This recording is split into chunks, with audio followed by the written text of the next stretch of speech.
What's going on, everybody? Welcome into episode 6 of Real Spill, where the truth wins. It's your boy, Scott Proctor, joined by my guy, as always, Ellis L. Williams, who covers the Carolina Panthers for the Charlotte Observer. Before we go any further, go smack that like button, subscribe to BVM Sports. You can catch me and L talking Panthers and NFL every Friday morning. But L, my man, let's hop right into it, right, my man, with bump and run. We got a special one today. We're not talking about last week's matchups. We're talking about Tuesday's trade deadline. What caught our eye, L? I'll toss it up to you first, man. What was your favorite deal? Something that caught your eye? Who improved the most to you on Tuesday's trade deadline? Yeah, first, I think the Bradley Chubb one is one we got to discuss. Whenever a first round pick is involved and edge rusher going to a contender, that's big. But I think the deal that is flying a little bit under the radar is Nyheim Hines to the Buffalo Bills. This Buffalo team is in an arms race clearly with the Kansas City Chiefs. You saw Kansas City acquire Kadarius Toney for just a third round pick from the New York Giants. Can't wait to see what that's going to look like Sunday night. And then people forget that the Buffalo Bills not only circled the wagon on Christian McCaffrey this past draft, but J.D. McKissic of the Washington Commanders. He was almost basically a Buffalo Bill, right? And then he ended up going back to Washington last minute. You're right. I almost forgot about that. Exactly, Scotty Van. So that's what I'm trying to say is that this type of running back, this type of weapon, this type of playmaker has been in the Buffalo Bills' eye for a while. Definitely. And I think they finally found him in Nyheim Hines. I think that role is going to be expansive. I like Devin Singletary, throw up the X at running back there, but clearly there's something in that Devin Singletary can't do that. They think clearly Christian McCaffrey, J.D. McKissic, and now Nyheim Hines can accomplish. I can't wait to see what it's going to look like. Yeah, that's super interesting. And that's why they drafted James Cook, right, out of Georgia to kind of fill that role. He hasn't, been able to step into that, so far as a rookie. I believe he fumbled his very first carry this season, which isn't a great start. But, obviously, Hines is going to fill it. He's going to get some tick. Obviously, he showed a lot in Indianapolis, playing behind Jonathan Taylor and whatnot. So that's going to be interesting. We know the Buffalo Bills, if it was up to them, they would just sit back and let Josh Allen drop back every single down. Nyheim Hines is obviously going to help in that regard. You mentioned Bradley Chubb, man. That's what I would want to talk about because that's huge. This Dolphins team is a Super Bowl caliber team now at this point. Obviously, we know what they are offensively with Tua, Cheetah, and Waddle. The defense has been a bit underwhelming this season, but in years past, that's been the strong point. I think adding Bradley Chubb is massive. The Dolphins only have 15 sacks through 8 games. Jalen Phillips leads them with 3, and I think that's going to form a nasty 1-2 punch. I was high on Jalen Phillips last year coming out of Miami. Coming out of Miami, going right back to, Miami with the Dolphins. He's looking like a really good young player. Obviously, having Bradley Chubb on the other side is going to open up things even more for him. So, again, I like this as a Super Bowl caliber team. You got to be able to chase around Patrick Mahomes, Josh Allen, Lamar Jackson in the AFC. You got to be able to try to get home with just rushing 4 guys. Bradley Chubb is going to help in that regard. So this is huge for the Dolphins. I want to talk about one more, too, before we move on. A little selfishly, Chase Claypool to the Bears. I was waiting for that. Come on, Chase Claypool to the Bears. We can talk about the compensation. This year's second-round pick, the Bears' second-round pick, maybe being a little bit too much. But, again, this is somebody in Chase Claypool who I loved as a rookie coming out of Notre Dame. What you want in a receiver, somebody you can throw out there 6'4", 240, a jump ball demon, can, run. Your jet sweeps, can block in the run game. This is exactly what Justin Fields and this offense needs at this point. And, I'll go a little bit further. Josh Allen was a bit pedestrian until he got Stephon Diggs. Tua was a bit pedestrian until he got the Cheetah. And I'm not calling Chase Claypool as the same, level as Stephon Diggs and Tyreek Hill, obviously, but he's damn good. Chase Claypool is damn good. He's damn explosive. He's still young as hell. I think this is going to help unlock Justin Fields, and it's also going to help unlock Darnell Mooney a little bit, who showed real flashes last season, but, it's been a little underwhelming this season, trying to adjust and to beat that number 1 guy offensively at the receiver position. So I think Chase Claypool, I think this is a huge deal for the Bears, man. I love that, honestly. What do you think? Yeah, well, the Ringer always talks about league pass teams when they talk about the NBA, like teams that aren't going to be competing for the playoffs, but if you had league pass, you'd want to watch them. Yeah. Just that Monday night game against the Patriots, the Bears were on that list. They're finally running Justin Fields, and now you add Chase Claypool. Yep. They've got some stuff brewing and cooking there. The NFC North in general, the Vikings adding TJ Hawkinson, the Packers doing nothing. The Lions are a darling of Hard Knocks. It's a fascinating division, man. We really could keep going on if we had the time. No doubt about it, man. We'll move on, though. We'll move on to today's big spill where we're talking to Johnny Venerable, who covers the Arizona Cardinals for PHNX Cardinals. Welcome into the big spill. We're joined by a special guest today, Johnny Venerable, who covers the Arizona Cardinals for PHNX Cardinals. Johnny, so the Vikings obviously beat Ellis's hometown, Minnesota Vikings, beat the Arizona Cardinals on Sunday for their 5th straight win. And Patrick Peterson got some payback against his former team, then had some stuff to say after the game. We'll play that video here for our audience's viewing pleasure. And I've been told a lot of things about me with the other organization. Get fan mails from the owner saying that I can't tackle, I'm old, I lost it. So I wanted to show him that. And I'm still waiting on Steve Kahn to call me. Still haven't talked to him yet. Really? No. But he sent you emails? Was that him that was sending you emails? Who was doing that? I don't know. Someone was sending emails to the owners, and I get them on my chair, just things like that. You're talking about this week? No, when I was there. You were there. Yeah. Somebody was leaving emails about you couldn't tackle on your chair in the locker room. And they said they went to the fact and say as long as I was on the team, they wasn't going to be a season ticket holder anymore. I think his name was John H. Berry, if I'm not mistaken. Any message for John H. Berry today? You see me. You see me. But also, why would they print it out and leave it on your chair too, right?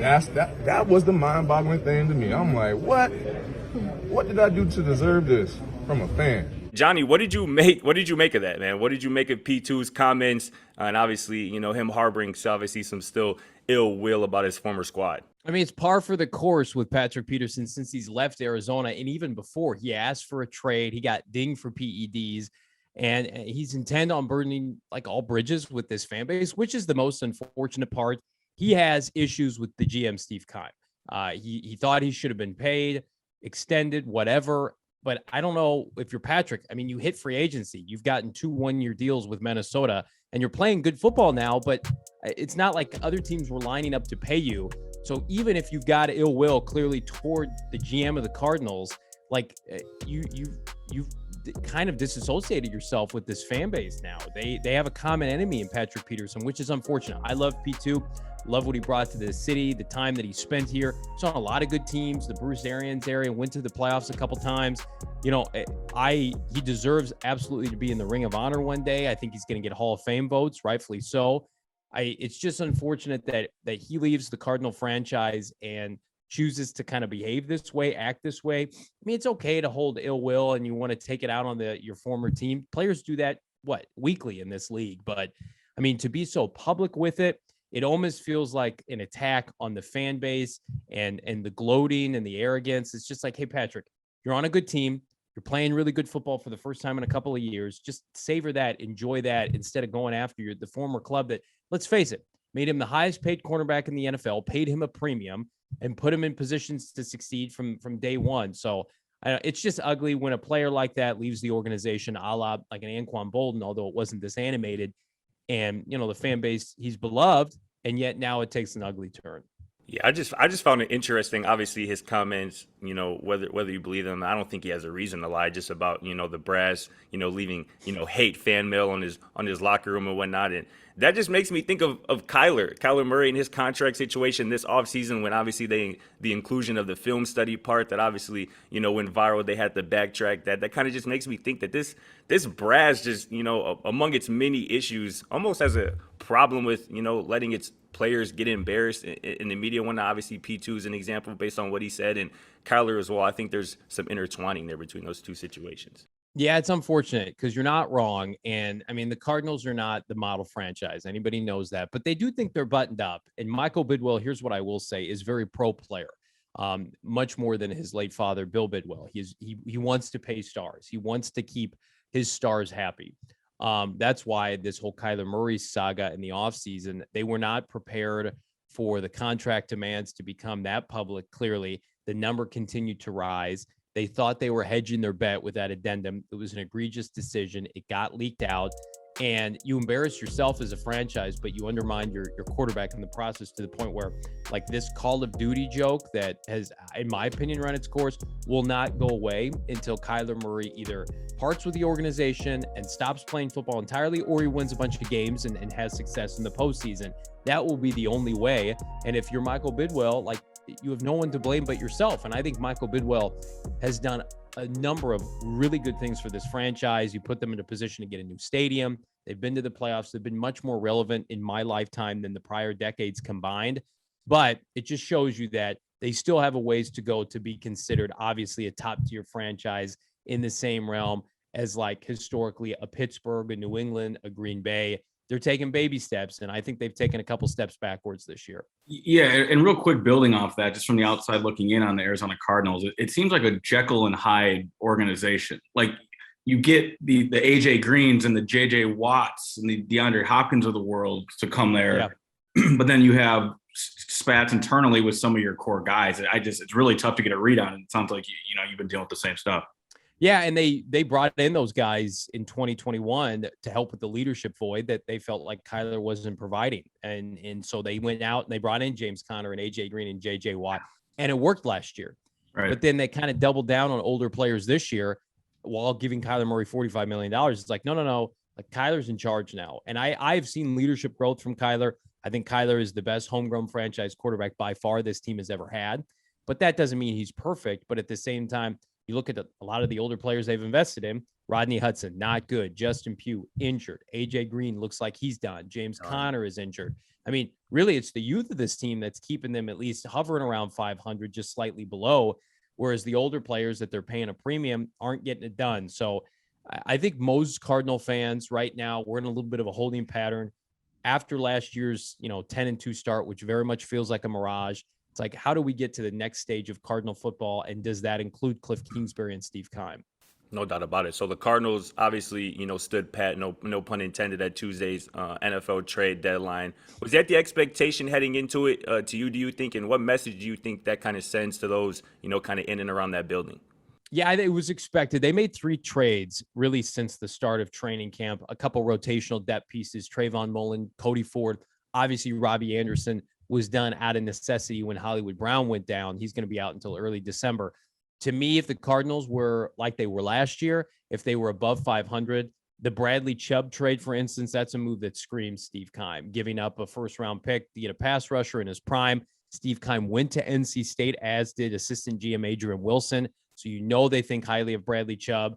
But how do you justify it at 3-5? You're on the outside looking in, probably not going to make the playoffs. I mean, we're hopeful, but we just have to be realistic. If they were 5-3, for instance, it's a move I think definitely would have had their fingerprints all over. They have not gotten a lot of pass rush help, especially on the edge. They have not replaced Chandler Jones. So it's going to be a position where that first round pick is, if you're Michael Bidwell, that's valuable. It's valuable in the spring, obviously. It's valuable maybe for the next regime. Could it be valuable to lure Sean Payton to Arizona from New Orleans? You'd have to flip a pick if the Saints are willing to deal him away. So there are a bunch of different factors, and you really can't hamstrung yourself in selling off premium picks right now when there's so much uncertainty. Plus, guys, this team is underachieved. They are more talented than they've perceived, even without a consistent pass rush. How many resources are you going to give this coaching staff until you just say, you got to win with what you have? No doubt about it. One guy that you mentioned, obviously, Robbie Anderson. Ellis spent some time obviously covering him with the Carolina Panthers. He was obviously brought in to hopefully fill a void that Marquise Hollywood Brown left behind, and obviously Nuke Hopkins is back in the lineup. But do you envision Robbie Anderson carving out a role in this offense? He's obviously played 2 games, just 4 targets to those 2 games, no catches. What do you envision for his future in Arizona if there is one? Yeah, I did when they made the move. I thought that they would begin to implement him immediately. They'd love to use him vertically. The pass protection has not been good since they've had a bunch of injuries up front. I think that has hampered their ability to stretch the field with Robbie. I know Kyler forced a couple balls his way, kind of out of necessity against the Vikings. I want to believe they're going to utilize him because I think he is a very complimentary number 2 to DeAndre Hopkins. Then you mix in Rondale Moore, and then goodness, when you get Hollywood back in December, should be one of the better receiving cores in football. But I say all that to kind of preface it by, Cliff Kingsbury, the creativity has not been there this year. The play calling has been at times horrendous. His scripted plays, 12 to 15 play drives to begin every game have been the worst in football. And I say that because the Cardinals are the only team in the NFL that have not scored a first touchdown in the first quarter. They haven't scored a touchdown period to begin the season this year. So they're always playing from behind. I think in a perfect world, you get him some targets and some catches, get his confidence up this weekend against the susceptible Seahawks secondary. And listen, he's under contract next year. And they gave up a couple picks, down the line, and he's got a bunch of dead money if you were to cut him. So I also think that this is probably next year kind of hedging their bet, but they've got a lot of money tied up in receiver. DeAndre Hopkins, rightfully so, is going to make $30 million next year. Hollywood Brown's going to have an extension come due soon. Rondale Moore makes decent money as a second-round pick. So they've paid a lot for receivers, and it's time we get the production. Yeah, and I'll be curious to see if Robbie Anderson can develop a role off script in that Cardinals offense. He hasn't really been asked to do that, especially in his time in Carolina, not having a quarterback who could create outside the pocket, obviously like Kyler Murray can. Or is Robbie Anderson just destined to be a one side of the field, deep post, take the safety out of the picture, and the Cardinals keep carving up underneath with Rondale Moore? Yeah, and again, I don't want to harp on Cliff too much, but feel free. He's in a position right now where the optics are not great. He's getting in shouting matches with his franchise quarterback, and then he's supposed to be the offensive guru, and people are talking about giving up play calling. It was just like, what would you say you do here, Cliff, if you're not scheming up points every week? It just looks so difficult. So I am not surprised that Robbie has had a tough time acclimating, because everybody else outside of DeAndre Hopkins, who can walk on a football field and catch 10 passes for 120 yards, has struggled this year. And that includes Kyler Murray. This is the fourth year for this regime. It should not be this difficult. It shouldn't. Probably last question we got for you, Johnny, before we let you get up out of here. You mentioned the Cardinals matchup on Sunday against the NFC West leading Seattle Seahawks. How big of a game is that for, Cliff, Kyler, and the crew? And what do you envision? How do you envision that one playing out? Yeah, it feels like every other week we're talking about a must-win for Cliff Kingsbury. This is it. You can't be swept by the rebuilding Seahawks. I don't care how good of a story they are. And Pete Carroll's got them playing with their hair on fire. Kudos to them. I've always thought Pete's a Hall of Fame head coach. But you fall to 3-6, your season is essentially over. You get swept. You start 0-3 in the division. They've already lost to the Rams. They have to play the Rams again and the Niners twice. It becomes not when will he get fired, not if he gets fired, but when he gets fired, in my opinion, because you're going to lose part of the locker room if you get swept by a rebuilding Seattle team. I told you guys off air, we played a game on our show, like rank the 10 best players in this game. Most of them are Cardinals. You've got the $45 million quarterback. You're at home, right? You've got DeAndre Hopkins now, which you didn't have 2 weeks ago in Seattle when you suffered that loss. You need to win this game. It's got to be balls to the wall, pulling out all the stops, onside kicks, fake punts. You cannot let your fans go home thinking this team is done. We can't support Cliff Kingsbury and Steve Keim for the rest of the year. You can't let Kenneth Walker run all over you again. Whether it's by 3 or by 30, you have to win this game. I don't know if they can. They're a slight home favorite, but I've watched this team struggle since about mid-December last year. There's not a lot of confidence right now, but winning cures everything. And as long as they have Kyler Murray under center, they're always going to be competitive. But can Cliff Kingsbury get him to that next level? That remains to be seen. And unfortunately for Cliff, the Carolina Panthers are not on the Cardinals schedule again this season. No, we would love to play the Panthers and the Saints every other week, but that is not. It's not how things roll. But I mean, you guys mentioned it. The NFC is so down this year. Right. The Cardinals hedged their bet in the offseason. We're going to run it back, right? We're going to re-sign some of our own guys. We're not going to be active in free agency. We feel like even 80% of last year, we'll get to 10 wins. We can make the playoffs. And they were right to think that the NFC was going to take a step back. They were wrong to think that they did not need to improve their pass rush, right? Maybe get Cliff Kingsbury a senior offensive advisor like a Jim Caldwell to help him manage games. Yeah. They didn't do enough. They just ran it back, and now you're seeing the results. It's an under 500 team. For sure. And now we got a week 9 must-win game. We love to see it. But this has been awesome, Johnny. Thanks so much for joining us, my man. Go follow Johnny and his great work on Twitter and whatnot at PHNX Cardinals. But for Johnny, L, and Scott here, we'll catch you soon. Thanks, guys. We'll move on here to our on the PROWL section, man. We'll talk about these Carolina Panthers as we do every week, man. It's a crazy week to talk about them, man. I mean, you were at a hell of a game on Sunday, my guy. I'm a bit jealous you were able to take that all in person. let's talk about it though. Obviously, the Falcons beat the Panthers in one of the craziest games, one of the craziest finishes in recent history that I can remember to take sole possession in the first place. What was your biggest takeaway from that crazy game, and what'd you make of that final sequence in particular? Obviously, with DJ Moore, the crazy touchdown leading into overtime and whatnot. Where should we begin? Let's start with me selfishly. I learned how to write a game story in 6 different ways all over the course of like 3 minutes, man. I've tweeted something about Control-Alt-Delete, and the original Control-Alt-Delete game is the Iron Bowl, Auburn, Alabama. With when the kick six? Yeah, when they returned the field goal, and just the Control-Alt-Delete. As a writer, you got something and you just got to delete everything and start over. That DJ Moore play, I've never seen a football fly as far as it did when PJ Walker hucked.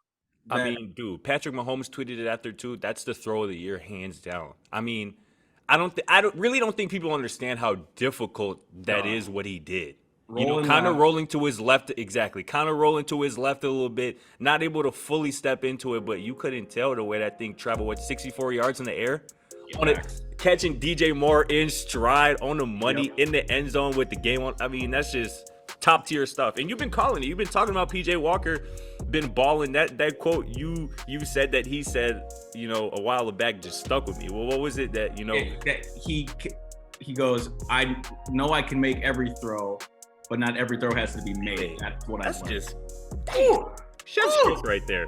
Hey man, and look, PJ Walker just 2 weeks ago didn't have a completion travel past the line of scrimmage against the Los Angeles Rams and was laughed through Twitter throughout the week. And now he has not only the throw of the year, but the longest traveling football since Next Gen Stats started tracking air yards in 2016. I mean, to go back to what this game means, though, because we could keep unpacking that play. I mean, Brian Burns said it, called it a dot. He said, usually you see a Hail Mary go up for a jump ball. That he hit DJ Moore in stride. That didn't look like a Hail Mary. Like even exactly. Crazy. It was a called play. Yeah. What I learned from that game though is really what we all thought going into it. Like the NFC South is wide open, and nobody should count the Panthers out. Nobody should count the Saints out at this point. Everyone thinks that Tom Brady's going to eventually figure this out. That's no guarantee. And the Atlanta Falcons are in first place. It's a division that might take 6 wins at this point. I mean, I just because you can't watch that game and be like, oh, Atlanta, that's a division winning. You're right. You're right. You're right. And mind you, before they kicked the game-winning kick, Marcus Mariota had a 30-yard scramble to set that play up. I think that was the biggest play of the game, aside from the Moore touchdown, obviously. Mariota, that scramble to set up the game-winning field goal. But go ahead. Exactly. And Brian Burns, if you watch that playback, had Marcus Mariota wrapped up in the backfield on a third. It was a 3rd and 3 play. The loss would have turned it to like 4th and 9 or 10. Atlanta punts to Carolina with 3 minutes to go. Who knows what happens? No doubt. This division is completely up in the air, which is why I was not surprised when Brian Burns was not traded at the deadline on Tuesday. This team is riding a real fine line of trying to maximize what it can do right now because of the situation while building for an unknown future. And Brian Burns is just too important of a pillar for that. No doubt about it. Obviously, let's continue to talk about the offense just a little bit more. 55 combined points for the Panthers over the last 2 weeks for this offense that was averaging about 17, I believe, for the first 6 weeks. What do you think is the biggest reason for that? Is it PJ? Is it this offensive line that's quietly playing some good football? Is it the play calling, or a combination of all those things?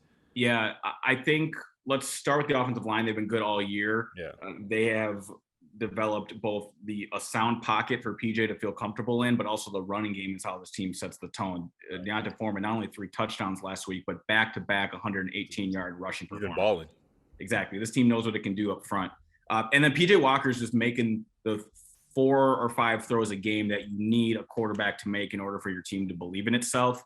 This Panthers team is scoring because of PJ Walker throws that would initially resulted in field goals for the team. They're now converting touchdowns. PJ Walker has this team just believing in itself, and he's making throws that you go, oh, no. Yes. Okay. And when you got a quarterback who trusts himself like that behind an offensive line and playmakers like DJ Moore, Terrace Marshall finally starting to show something, I think this offense is going to keep gaining momentum. No doubt about it. You mentioned Terrace Marshall there at the end. I think he's due for a big second half of the season. I've been waiting on him. He's obviously a talented dude. I think he just needs the opportunities. I think that'll come. And yeah, this NFC South race is going to be fascinating. I don't think it's going anywhere anytime soon. So we'll strap in for sure. And we'll move on here too to probably my favorite segment, nickel and dime, man. Talk about, who was at 10 last week and who wasn't even worth a damn. Nick, I'll let you start. Tell me about your dime from week 8L. Look, it has to go to Christian McCaffrey, now of the San Francisco 49ers. Not only can he run for a touchdown, not only can he catch a pass or catch a touchdown, he can also throw for a touchdown. The hat trick. The hat trick, dog. And if you check out first of all, his throwing touchdown was a nice little dime. I mean, that's a 30. It might have been the best throw of that game. Quite honestly, if we're keeping it 100. Right, with Jimmy Garoppolo on the same team. Yeah, right. And then the receiving touchdown. I mean, he just is such a acrobatically, situationally aware pass catcher. That's why you trade for Christian McCaffrey. It's not to give him 20 carries. He's a really good running back. Right. But it's all of the mismatches he's going to create in the passing game. Just watch the 49ers run checkdowns and options and dish offs and allowing Chris McCaffrey to be the number 3 read in a play. Mm-hmm. So when you got everything covered, you got Kittle covered intermediate, you got Ayuk covered deep, and now Jimmy Garoppolo goes to his 3rd read, which is Christian McCaffrey, and a defense thinks they have everything figured up, and he takes a 1-yard pass for 9, 12, 15 yards. This is going to be a blast to watch. Christian McCaffrey, dime, and you can probably pencil it in for the rest of our show this year, right? Absolutely, because he's my dime this week as well. I mean, obviously, you mentioned it. The hat trick is crazy, and this is the thing, too. I think the Niners, I talked about the Dolphins being a Super Bowl contender in the AFC.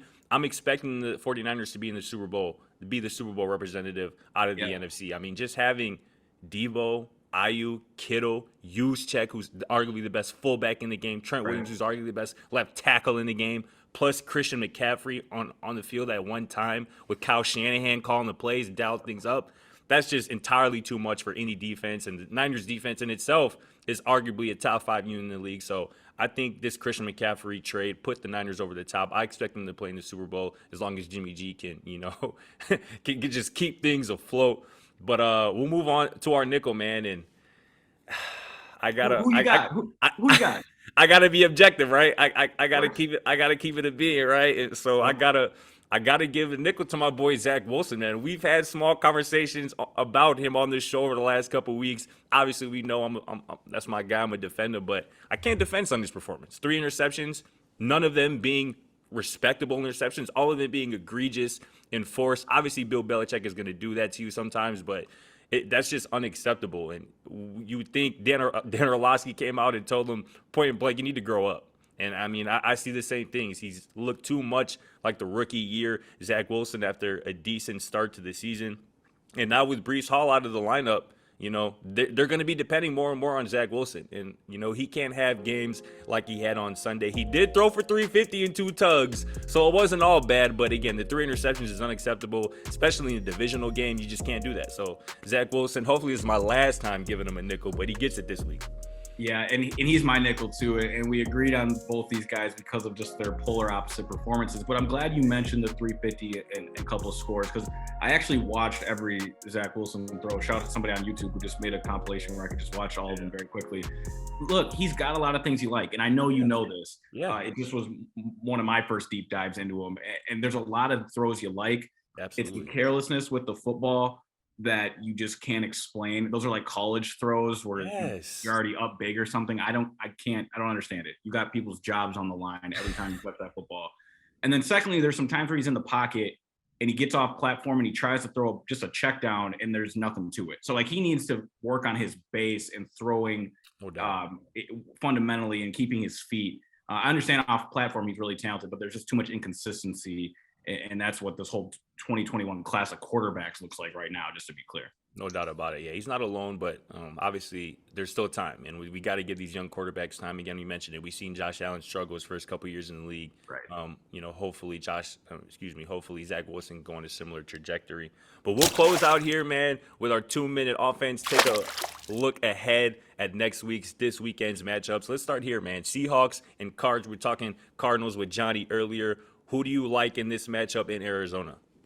I mean, how can you not be falling in love with this Seahawks offense? I mean, I retweeted DK Metcalf's fake fade he ran last. Cold, bro. Hilarious. That was cold. Man, they're just having fun with it at this point. Like, so just give me the Seahawks. We talked earlier about the mess that is the Arizona Cardinals. Yeah. I've been riding that mess all year. No one in Arizona deserves to win this football game. You're right, man. You're right, man. But I'm going to go with the Cards anyway. I'm buying into the must-win thing. I still believe in Kyler Murray. I think Nuke has another huge game, and I think this franchise, a lot of older guys on the roster, I think they understand the importance of this game. I think they end up getting the split with the Seahawks. So give me the Cards on Sunday. Let's go Rams at Bucks. Two older quarterbacks, two of the most disappointing teams in the NFC and the NFL. This one's in Tampa. Who do you like, Rams or Bucks on Sunday? Yeah, and talk about a must-win for both. Disappointing for the Rams to come off a bye week and lose the way they did the 49ers. The Bucks have showed nothing inspiring, but give me the Bucks. I think Tom Brady's got to figure this out eventually, and the Rams are going to be on the outside looking in, I think. No doubt about it. We agree here. Give me the Bucks as well. I think they're coming off, a bit of a mini bye with obviously playing, last Thursday against the Ravens. So I think eventually the Bucks got to get this together. I expect the Bucks to, turn their season around more than the Rams at least. So I like the Bucks and Brady on Sunday. Last one here, Monday Night Football, Ravens at Saints in New Orleans. Who you like in that one? I can't figure the Saints team out. They have an offensive explosion, then their defense doesn't work out, then their defense holds them, and their offense is throwing pick sixes. Give me the Ravens, man. Give me the Ravens. You know what you're getting in Lamar Jackson. I know they're going to be without Rashad Bateman, but this NFC South, I'm just going to stay away from picking them to win any game. I'm going to go with the Saints, actually, man. I think that win actually last week over the Raiders, although the Raiders haven't been much of anything to talk about this season, I think that might have been a win that gets them going in the right direction. Alvin Kamara is coming back to speed, looking like his old self. Andy Dalton is quietly, been kind of putting up points and looking kind of decent, something that I envision happen. So I'm going to take the home team. Give me the Saints on Monday Night Football, man. But that's going to do it for us for episode 6 of Real Spill. Thanks again so much for joining us. Go hit that like button. Go hit that subscribe button to hear me and Elle talking Panthers and NFL every week. But for Scott Proctor and Ellis L. Williams, we'll catch you next week. Thanks for watching. Feel free to check out our other videos and don't forget to smack that subscribe button down below while you're at it. Also, for more great and original content, head right over to bvmsports.com.